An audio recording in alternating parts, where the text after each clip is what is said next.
நான் கொடுத்த மனுவோட அடிப்படை என்ன அப்படின்னா, ஒரு கட்சி தாவல் தடை சட்டத்தை இன்வோக் பண்ணணும்னு சொல்லி நாங்க ஒரு புகார் கொடுத்து அது நிலுவையில் இருக்கும்போது சபாநாயகர் அவர்கள் மீது அந்த 3 பேர் மீது உள்ள கொடுத்த ராஜினாமா கடிதத்தை ஏற்கலாமா கூடாதா, அதுதான் சட்ட பிரச்சனை.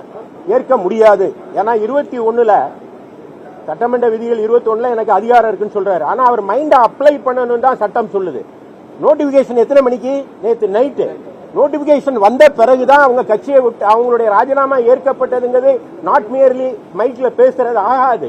சட்டமன்ற உறுப்பினர் சட்டசபை பேரவைத் தலைவர் அறிவித்தது ஆகாது. நோட்டிபிகேஷன் வரணும்.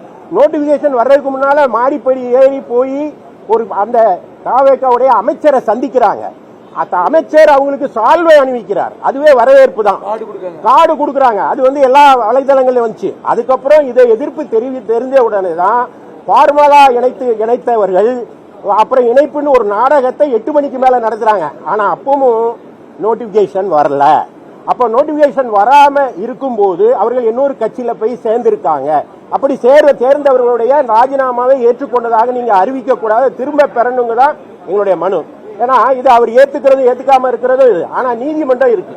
அப்போ சட்டப்பேரவை உறுப்பினர் சட்டமன்ற பேரவை தலைவர் என்ன சொல்றாருன்னா, அவருக்கு எனாமரஸ் பவர் இருக்குன்றார். அதெல்லாம் போயிடுச்சு சார். பாலா சாஹேப் அப்படின்னு ஒரு பட்டேல் அப்படின்னு ஒரு கேஸ் கர்நாடகாவில் வந்துச்சு. அந்த கேஸ்ல பேரவை தலைவருடைய பவர்ஸ் என்னன்னு விளவாரமா சொல்லிட்டாங்க.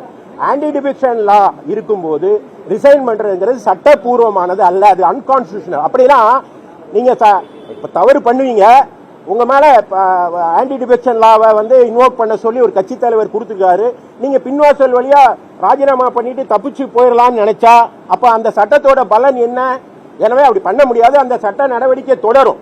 அப்போ எல்லா சட்டமன்ற அதாவது சட்டப்பேரவை தலைவருடைய நடவடிக்கைகளை நீதிமன்றம் தலையிட முடியாதுன்னு பொய்யா நம்பிக்கிட்டு இருக்காங்க. அப்படி இல்ல, எல்லாத்திலையும் தலையிட்டு இருக்கு. டிவி ரமணா தலைமையிலான சுப்ரீம் கோர்ட் ஜட்ஜி பெஞ்ச் இதை தெளிவா தீர்ப்பு கொடுத்துட்டாங்க. எனவே இது தவறு. அது மட்டும் இல்லாம இது பேரவையா இல்ல தாவேக்கா கட்சி அலுவலகமா?